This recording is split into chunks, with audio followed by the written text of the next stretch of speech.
All right, I think we are recording. Excellent. Well, hey everyone. Thanks for joining. If you were here for the last couple of minutes, Michael, Esther, and Lindsay and I were talking about how we are on video, which is fun, but I wish that that worked for everybody. I think we've all gotten used to being able to see each other, and I certainly feel like I've gotten less comfortable with just being on a phone call, so that's too bad. But the good thing is that we can unmute you and have engagement just on the phone, even if not all of us on video. So thanks for joining this call. We're going to be focusing on climate resilience. And it's interesting having this call because I'm remembering back to the end of 2018 when actually Tom Chase and you, Esther, I want to say, led us in another lender exchange call on this topic. And we knew quite a bit then, but even more now after the conversations that we've had. So it's great to be able to give everyone an update from our working group.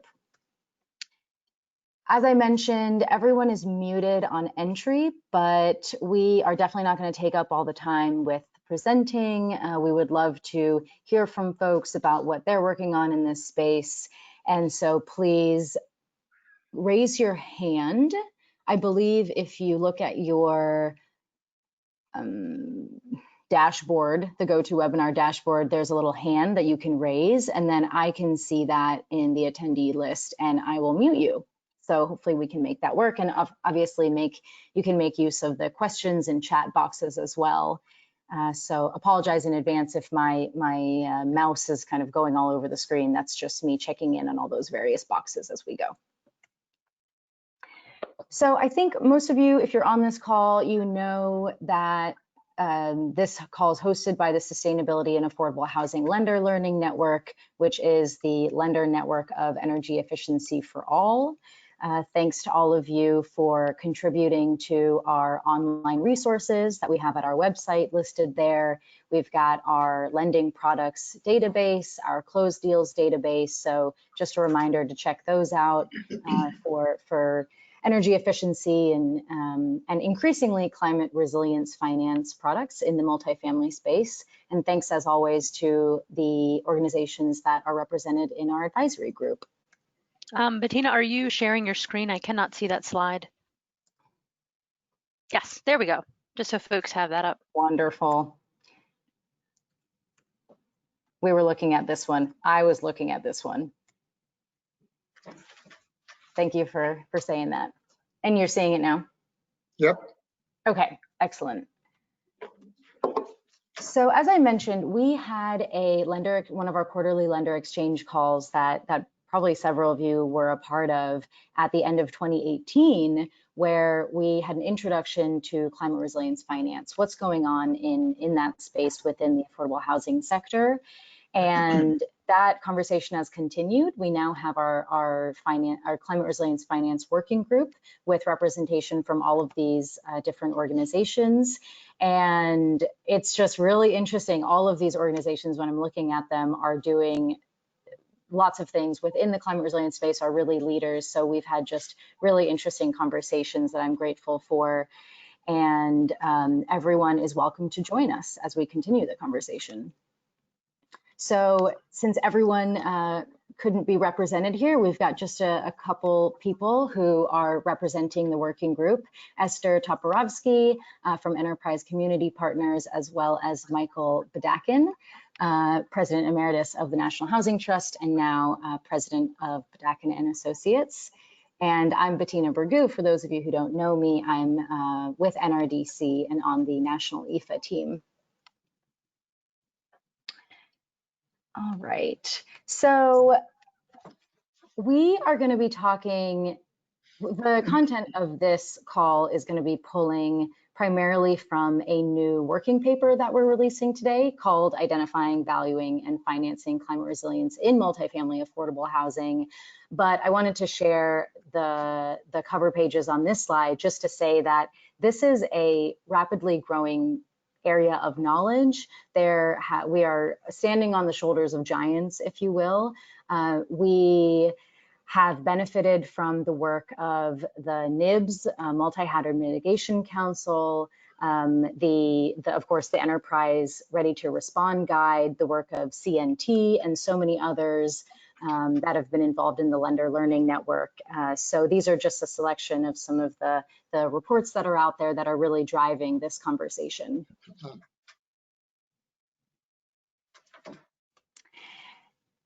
All right, and I did want to take a moment, we're going to get pretty wonky in the next hour or so. We're going to be talking about building resilience and really how to finance it, how to identify opportunities.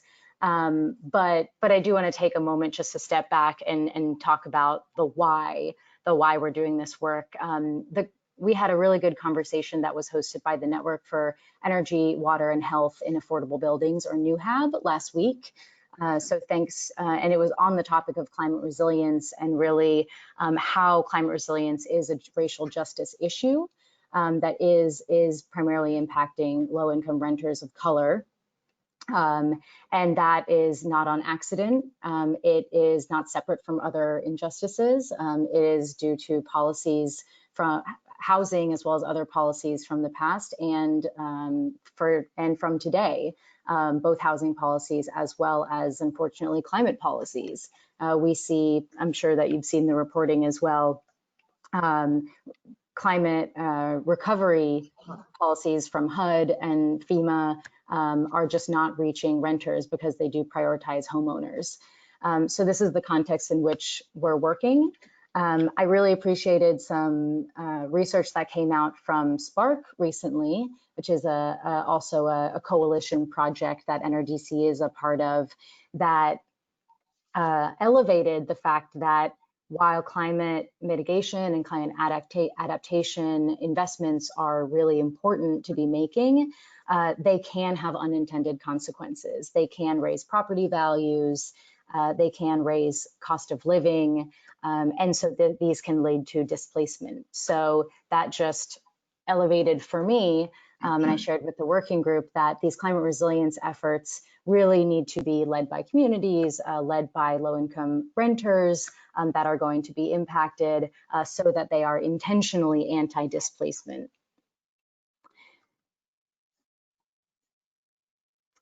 All right, and when we say climate resilience, so now we're diving right back into the really nitty-gritty.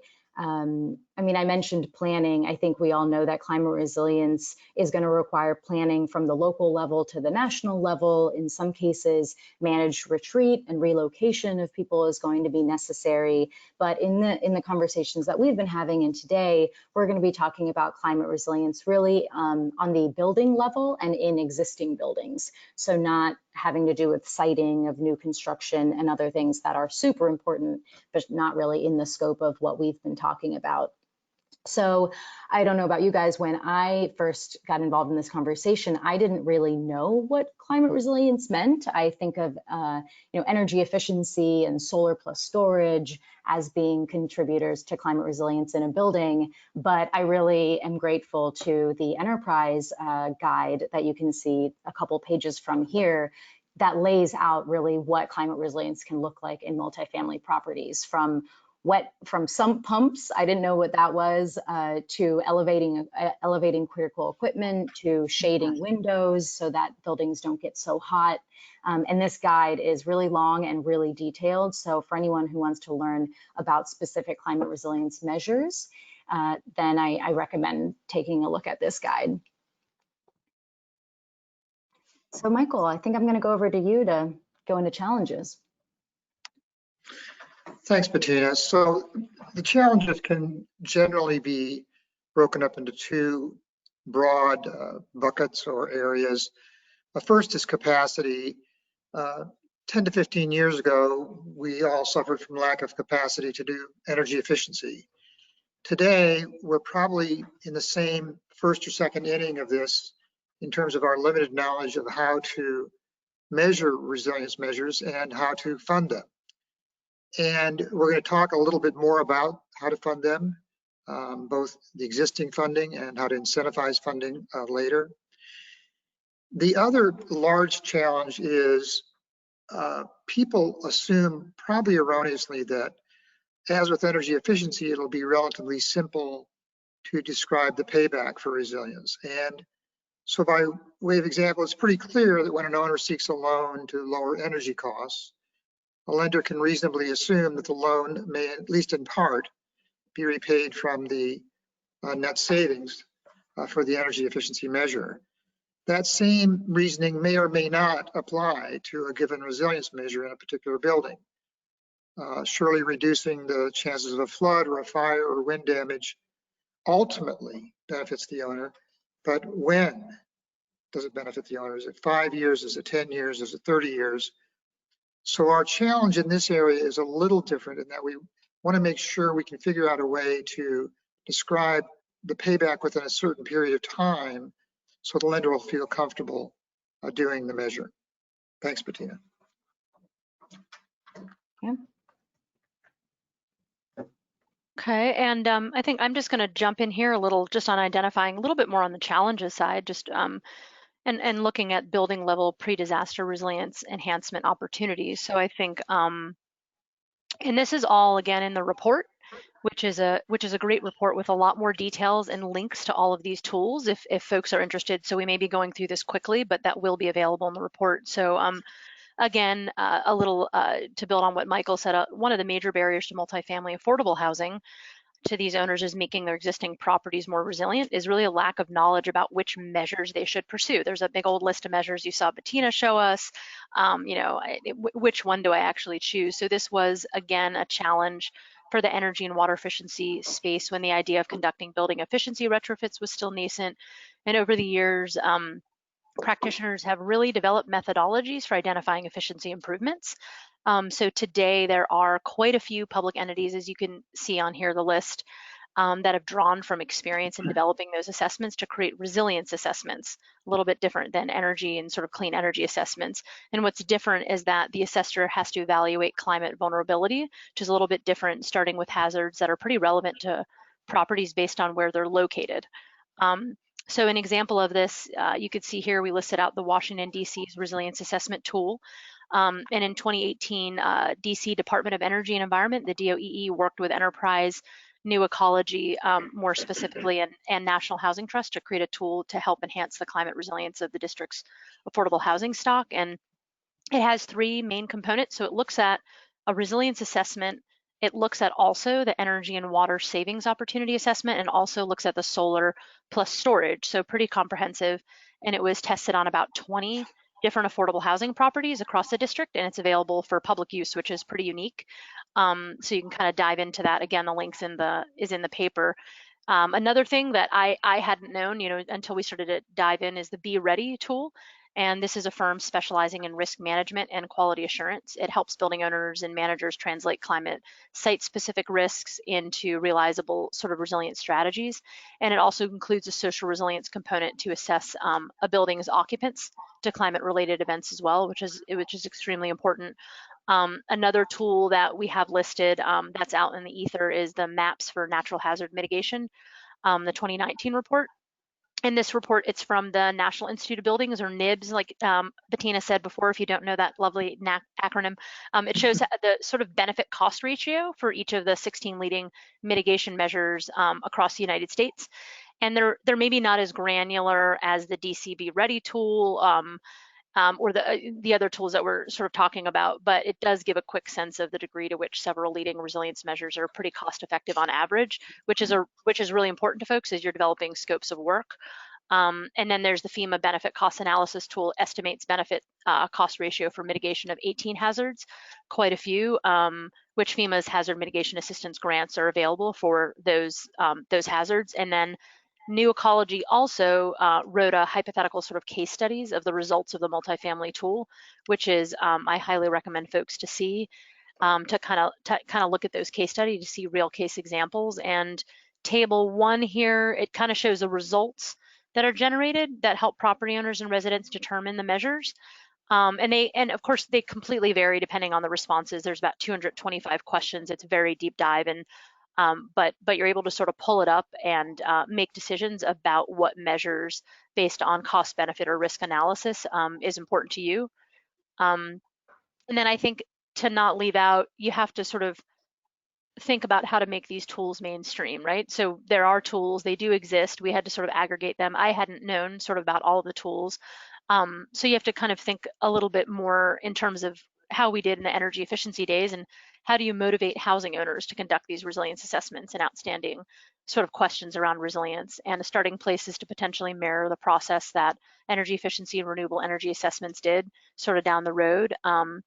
And there's a few places in Washington, D.C. that are thinking about how to look at resilience from an incentivization point of view, where the housing stakeholders are sort of exploring several options. One's to require, to incentivize anyone applying for low-income housing tax credit equity to use a resilience assessment tool. And of course, to reach sort of 50 units or above, so maybe some larger buildings. And in New York, owners of subsidized multifamily properties are required to use energy assessments. And the state's exploring possibly adding resilience assessments as a requirement for their financing applications as well through housing finance agencies. So starting to incorporate resilience there. And so I guess although some localities are really considering ways to require incentivize resilience for subsidized properties, that challenge, it does remain largely unaddressed for the unsubsidized affordable housing stock as well. And we do have to sort of mention that it's not just about sort of regulated or subsidized, but how do you also sort of address the most vulnerable housing stock, which in many cases is smaller scale unsubsidized affordable housing. Next slide. So this is one more tool that just launched. If folks haven't seen it, that might be helpful for folks to look at. It's called the Enterprise Portfolio Protect tool, and it was developed to really help owners, operation developers, and residents of affordable housing understand which of your properties are at the highest risk from flooding, fire, earthquake, sea level rise, and landslides. And it gives the owners the ability to really prioritize properties, bless you, for improvements and rehabs. So you can look at one property at a time just to see where you score. You can look at, maybe you have 20 properties and one score looks pretty outrageous, so you might want to focus your resources when we're talking about these assessments previously. Where do you want to spend your dollars in terms of doing an assessment on what property has the most vulnerability in terms of climate hazard? So it uses federal data sets coupled with social vulnerability index tool created by the CDC. As a way to generate a score. So this is an online sort of app tool where you can go to the website and plug in your address, kind of like a Google or a whatever search, and it'll pop up a score for you. And there are resources as well attached. I think that's it for that slide. That's exciting. That just went live in the last few days or something, right? Yep, brand new. Yeah. Very cool. We'll have to have a separate conversation about that. And I'm noticing, you know, there are folks such as Tom Chase, I'm seeing you, who have been very involved in these tools. So if you have anything to add, again, just feel free to raise your hand, and we'd love to hear from others on the call. While you're thinking about that, so, okay, we've talked a bit about the capacity issue, the knowledge gap, and how to raise awareness that climate resilience is something that needs to be managed by all housing stakeholders, primarily owners, is who we're talking about. But once opportunities are identified, how do you actually fund them, right? That's the next question. So we took a look at what are the funding sources for resilience that are available right now. And the good news is that, again, since building envelope efficiency and solar, especially with energy storage, do contribute to building resilience, there are a lot of public and private funding sources for those. We know that folks through EFA and NewHab have been working really hard to unlock incentives and technical assistance for those measures in buildings across the country. So that is contributing to resilience. But there aren't private funding sources for resilience measures beyond these, right? So for elevating equipment or putting up those heat screens, we didn't find any utility or government programs that incentivize those. If you know of them, we'd love to hear about them. In terms of the public sector, there are increasingly, or at least there are some resources that are for pre-disaster mitigation. I think everybody knows there are a lot of resources for post-disaster recovery. That's where a lot of the resources tend to go. But increasingly, we are seeing more resources for pre-disaster as well. The big one is the newer FEMA BRIC program that, my understanding is, has not deployed funding yet, but FEMA is estimating that they're going to be deploying hundreds of $millions in an average year. So that's a big source. And another big one folks might know about is HUD's Community Development Block Grant Mitigation Program, which is specifically focused on pre-disaster mitigation.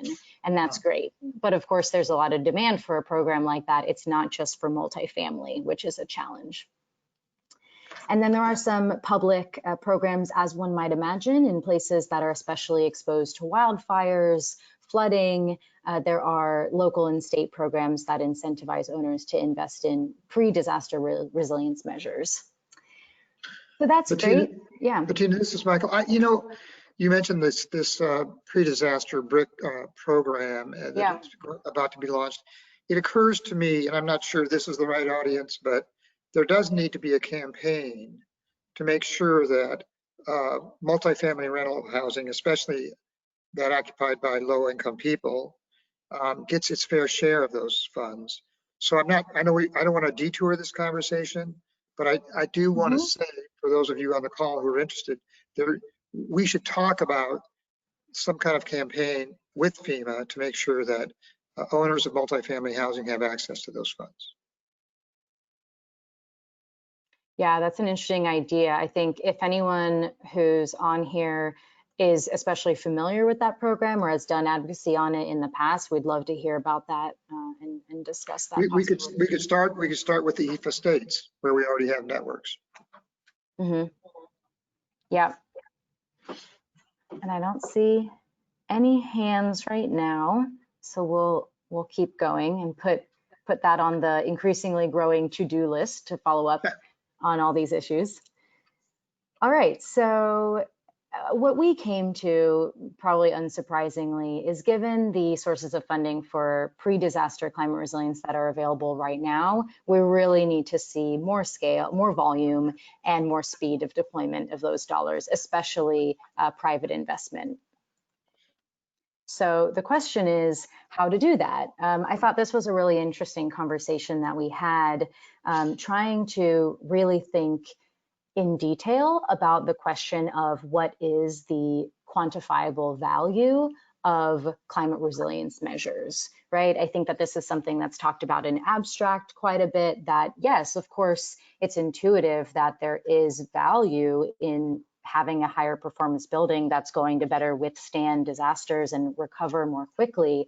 But how do we actually move from that concept to being able to one day underwrite the projected value from these resilience measures such that we can unlock private financing, right? And the great thing that I know Esther brings up rightfully all the time is that this is really building on a lot of the stuff that we've learned through financing energy efficiency and affordable housing, right? So much progress has been made thanks to folks like CPC and CIC, amongst others, on underwriting to projected savings from efficiency. So how do we take that and potentially apply it to climate resilience? So what we did, this is a very small table, it's probably hard to see, but what we did was we took all of the resilience measures listed in that Enterprise Ready to Respond guide that lists, I think, 18 or 19 strategies. And we said, okay, for each of them, what are the, quote, resilience dividends or the quantifiable benefits of them? For wet flood proofing, for example, does that lower utility bill costs? Does it lower O&M costs? Does it lower the costs of post-disaster recovery because maybe the owner doesn't have to pay for relocating tenants or pay to reconstruct a piece of the property or at least just fix it? Could it lower insurance premiums? That's an interesting conversation to be had. And then lastly, the last potential resilience dividend we looked at was higher occupant satisfaction that leads to lower vacancy. So could an underwriter actually say, yeah, this is a high performance building, it's climate resilience, such that instead of including a 5% loss for vacancy loss, then maybe that's lowered. I know that that's something that is being considered and is starting to be used in the efficiency space for really high performance buildings. So how does climate resilience play into that conversation? So these are the kind of conversations that we had. And the takeaway, maybe not surprisingly, is that there are a lot of measures that have multiple benefits. You know, something like window shading could actually reduce utility bills, O&M costs, and potentially lower post-disaster recovery costs, lower insurance premiums, and maybe lower vacancy. But of course, the question is, how do we actually we need to gather more information on whether these benefits are actually realized in various properties across the country and in different contexts, so that underwriters can actually have confidence to use them in underwriting. I think we're my perspective is we're a little bit off from doing that now, but the concept is certainly there. And something that we feel it could be really powerful is bundling measures together, right? This is something that's been done with efficiency in solar for a long time, is using the shorter payback and the more reliable payback of one measure to support the inclusion of another measure. So maybe as we increasingly finance efficiency that we can underwrite in multifamily housing, then we can actually use those projected savings from efficiency to also finance resilience measures. So that's an interesting future area of conversation and demonstration as well.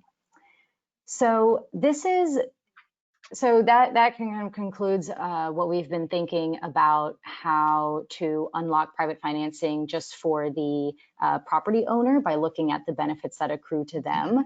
But of course, there are benefits that accrue to other stakeholders as well, like the public, like the lenders, and like the insurer of the property. So I think, Michael, you're going to talk a bit about what it might look like for those benefits to be actually materialized into incentives that are given to owners. Yes, thanks. And I do agree with Bettina that we're not there yet, but I think we're much further along in understanding how to put a value on resilience measures than we were certainly a year ago, based on all the research that's been done. And I'm excited about that because it reminds me actually of the time when we first started working on energy efficiency in affordable housing. And now's the time, it seems to me, that we want to leverage what we know about energy efficiency and urge a number of different actors to get involved with this. And I think, by the way, depending on the actor, they may or may not be, they may be very interested in working with us. Fannie and Freddie, obviously now, and CDFIs have energy efficiency measures. One thought would be to try to figure out a way to do pilots with Fannie or Freddie or CDFIs. Those pilots could be dependent on where a loan is being made on affordable housing. Research we now know that a property built or even preserved in a floodplain has a 25%, has a 1 in 4 chance of being flooded at least once over a 30-year mortgage. Well, if I was making that loan, I'd want to know that, right? Insurance companies are somewhat different. We've had some initial discussions with insurance companies, learned a lot about how they view this. They've been relatively loath to have a box which would say if you do this resilience measure, you get this amount of reduction. But that may be changing. The Alabama legislature has just enacted a law that requires insurers to offer discounts to single-family homeowners who have met certain what are called fortified standards. And that same organization now is developing multifamily standards. And when we had discussions about this with them, the first thing they said was, we don't like to being told what to do, but we certainly think that your owners should be negotiating this with their particular insurer. And then there's also obviously the tax credit, as Esther mentioned, and this is kind of key. So when I started working on energy efficiency, I think 6 out of 50 states had energy efficiency priorities or requirements in their qualified allocation plans. Today there are 41. And that was due mainly because of the advocacy by the National Housing Trust and by other actors who focused on that particular requirement. And not surprisingly, over time, state housing finance agencies who follow their peers began to adopt what nearby neighbors were doing. So Iowa, Minnesota would adopt it, then Iowa would adopt it, and so on. Esther mentioned that DC now has a requirement to do a resilience assessment in their QAP. I would not be surprised if we were here a year from now that 2 or 3 states would be doing the same, and this would roll out. I'm not sure we need a campaign, but we certainly could talk about that. And we could also do the same for the other credits, for the historic credit, and the new markets tax credits.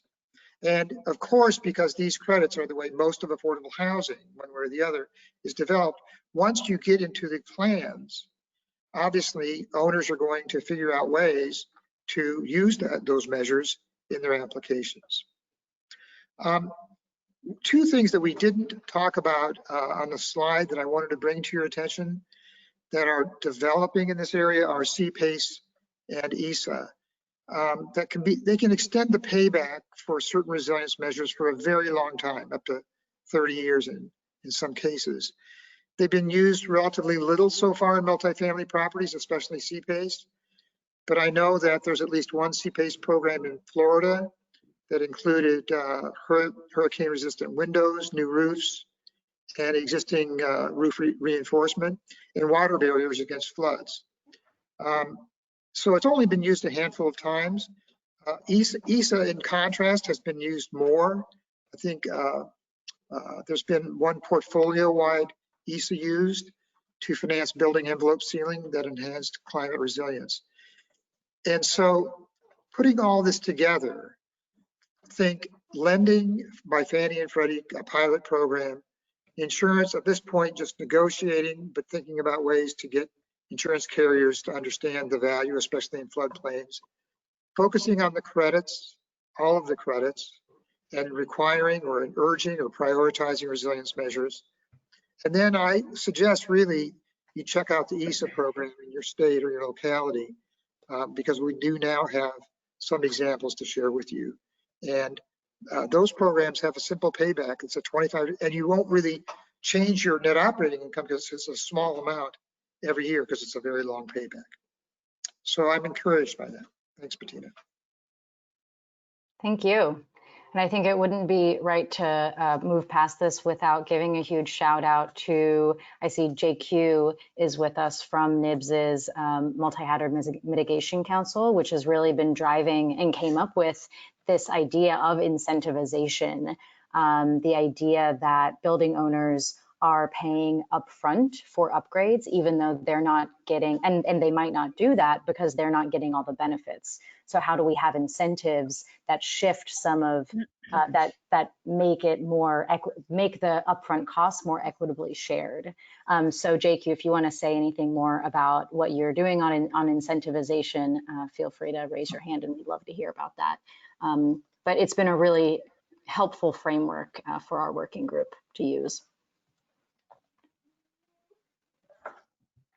Right. Okay. So along the lines of just how to sort of move the dial with incentivization, you can't sort of discount the good old wonky, world of building codes, right? And obviously, certification and disclosure is really a way to make resilience sort of stick, right, outside of sort of fancy financing products or things that folks may not have access to. So, I mean, building codes can really drive change. And as a lot of folks maybe know, building codes are developed at a national scale. So they have to ensure that results are pretty cost effective and that they're widely applicable.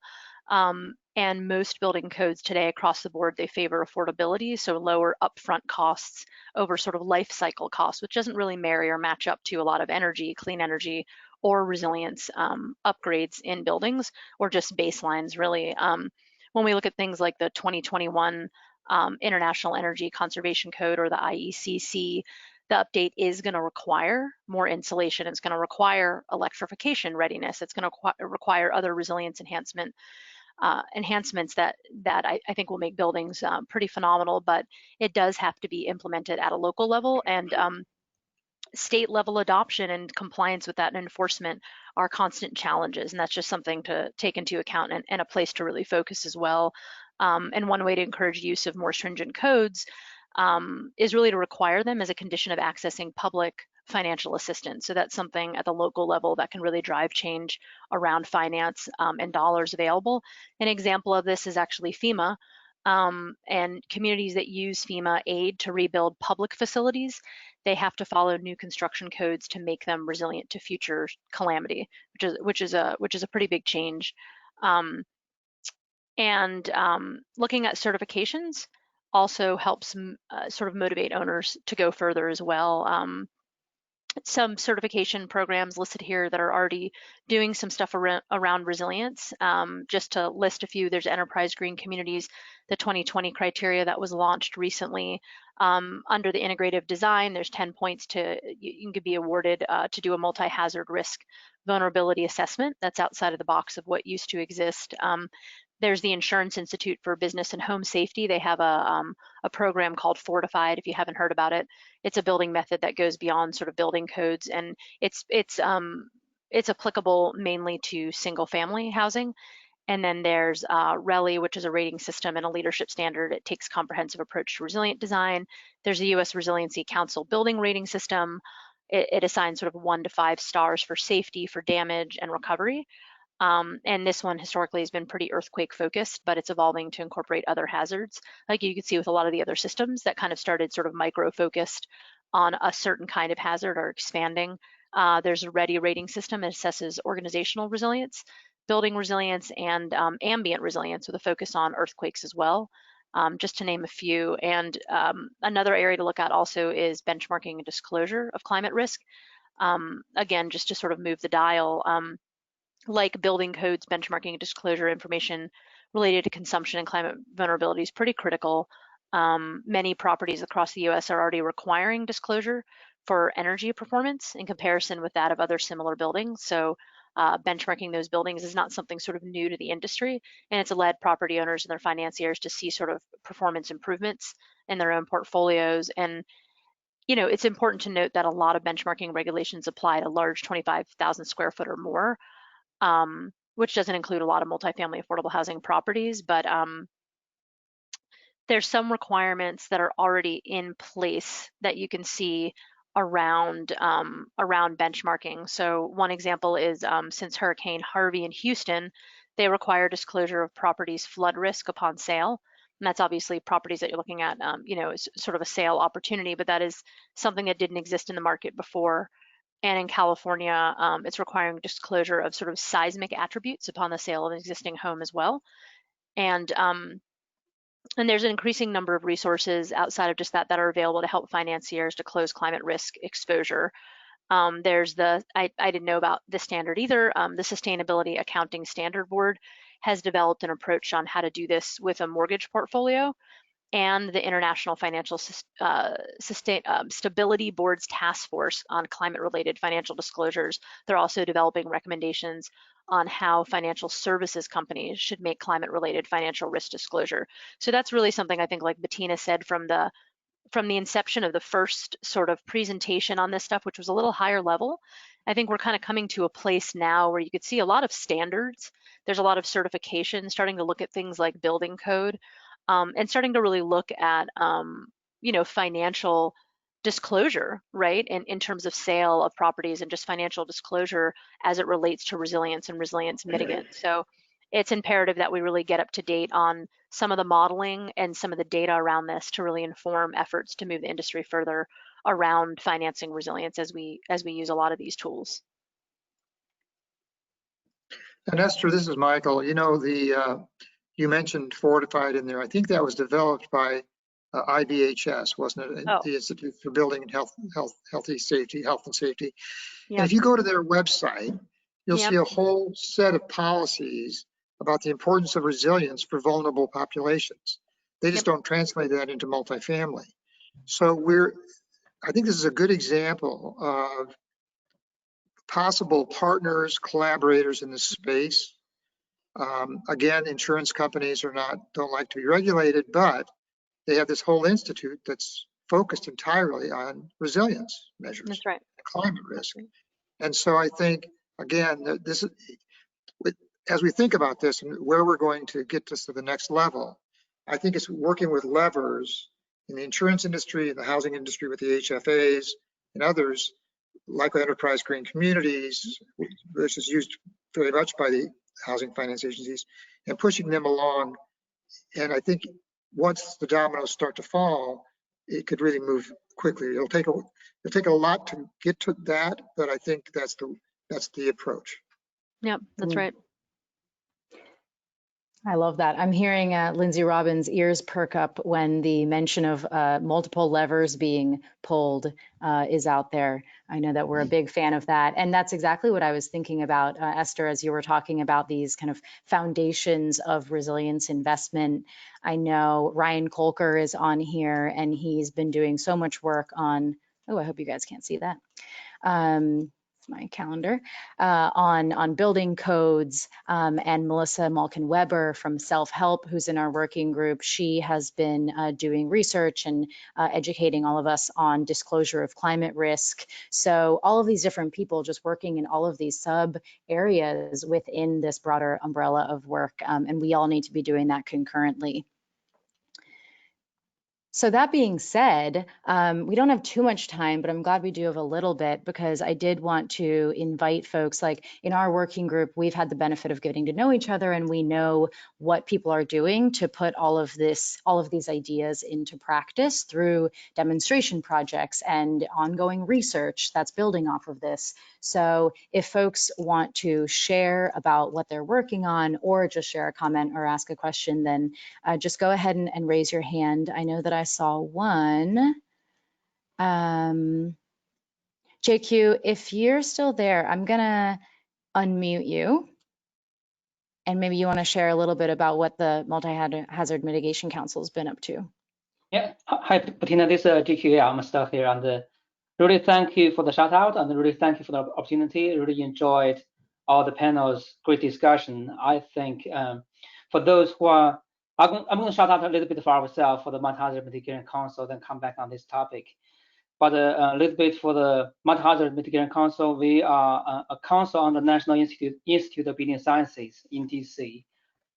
So the idea there is try to really collaborate the great thought that is present here today. You know, this is the I think most audience here put it on the lender side, on the finance side.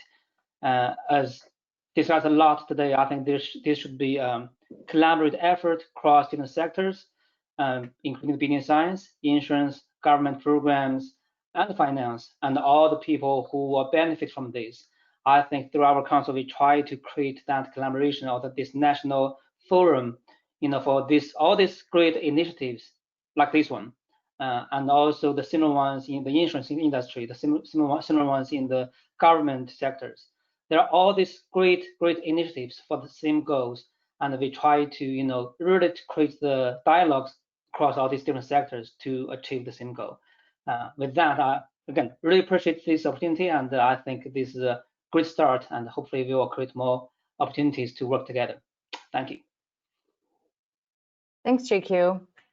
It has been so helpful, at least from my perspective, to hear folks from other sectors talk about what's going on within climate resilience, financing, et cetera, because we do spend a lot of time thinking about affordable multifamily for good reason, right? It's pretty specialized in a lot of ways, but hearing about what's going on in other sectors has been really useful. So thanks for that opportunity. And let's see. Okay, we've got a question. Okay, we have two people who say, great discussion and great work. Well, thank you, Tom and Ryan. That was an easy question. Ryan, do you want to share anything about the Alliance for National and Community Resilience? Not to put you on the spot, but I know there are folks out here that are working on this in your communities and across the country.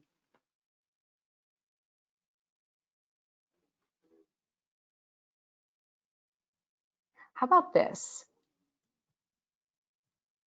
I have unmuted.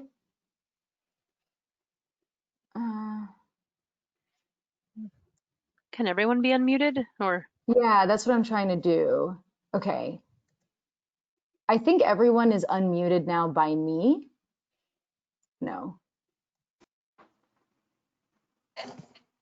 I'm going to go big here and unmute everyone so that everyone can speak if they'd like to. I'm just going off the cuff here. That 100 voices blew.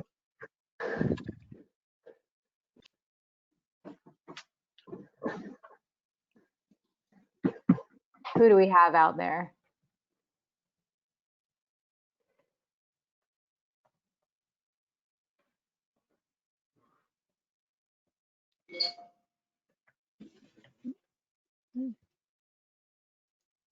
We're all climate deniers.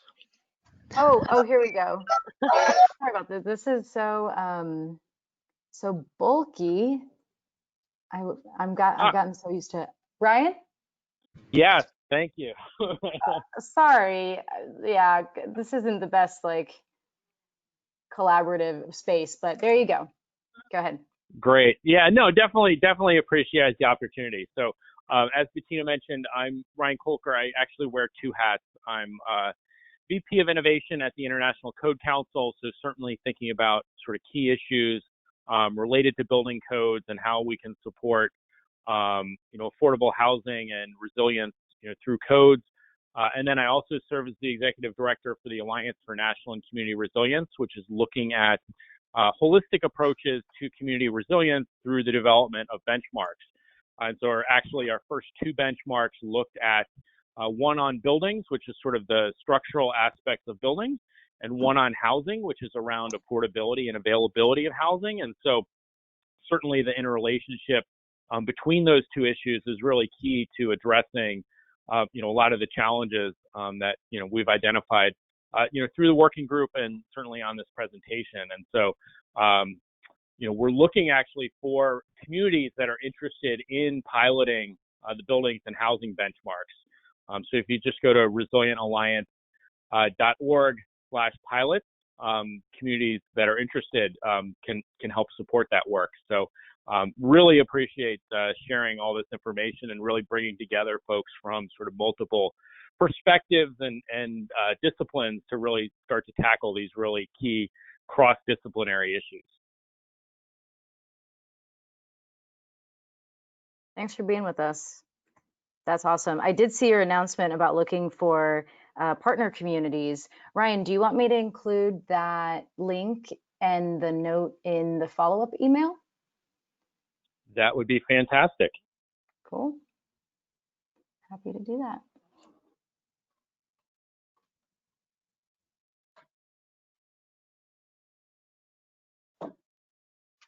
Esther, I know we talked about it recently. I feel like I'm not the one to talk about it. Would you have anything to say about the Miami work that Enterprise is embarking on?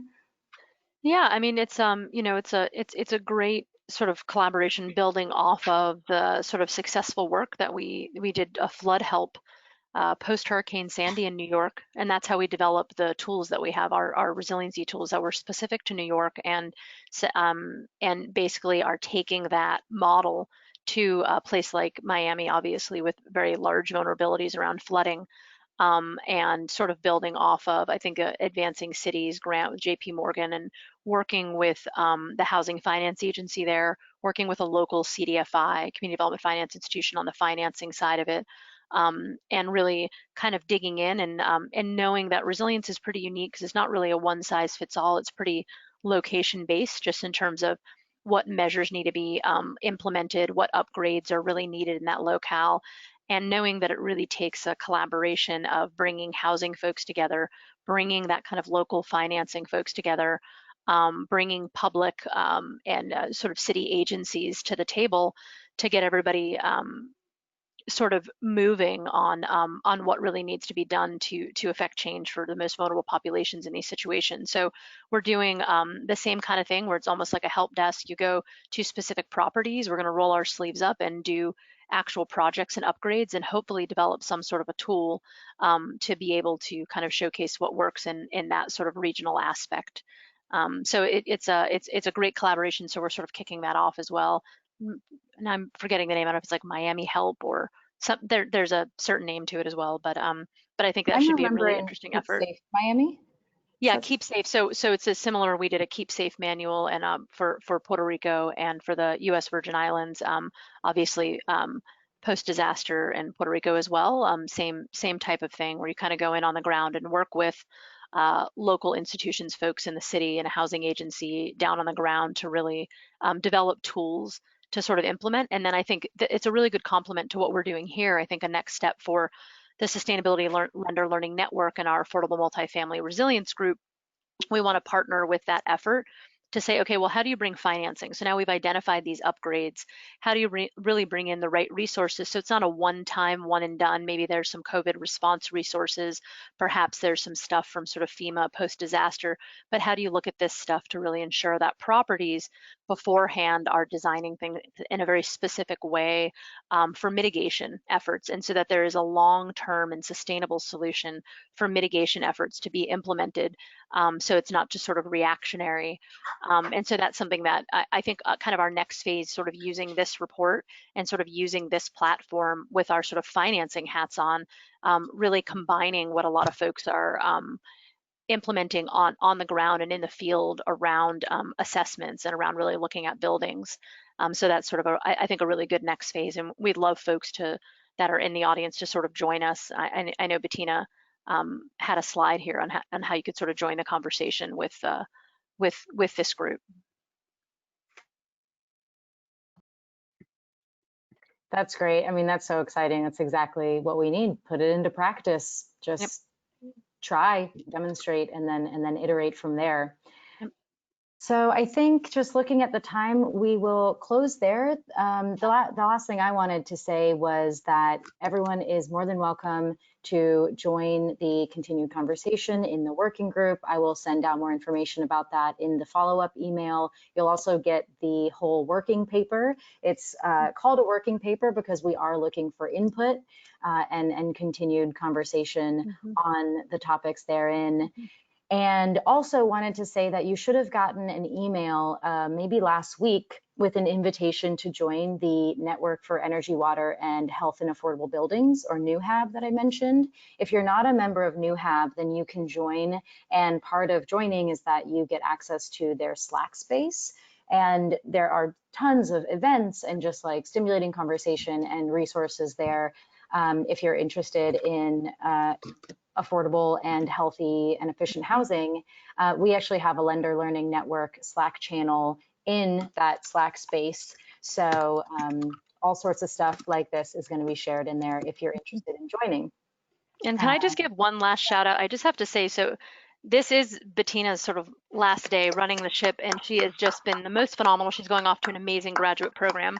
And she has really just led us in such a phenomenal way through all of this. It's very complicated, and she's crazy smart and has aggregated just so many people and has created amazing resources. There's never been, ever, as long as I've been doing this stuff, a resource hub for all of this that exists for affordable multifamily.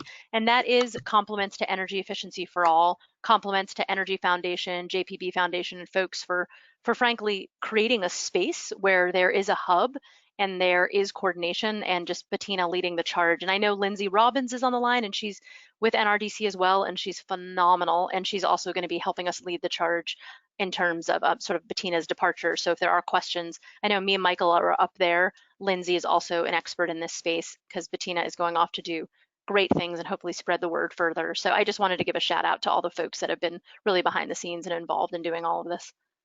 What Esther said. We're going to miss Bettina. Thank you guys. And yay, Bettina. Thank you. Oh, well, what a nice place to end. I really appreciate it. What a great conversation. And just thanks to everyone who's been in the working group and who will hopefully be in the working group now that you've participated in this call. So on that, I hope everyone has a great day, and thanks in advance for all the work you continue to do in this important area. Thanks, everyone. Thanks so much. Bye. Thanks, everyone. Good night.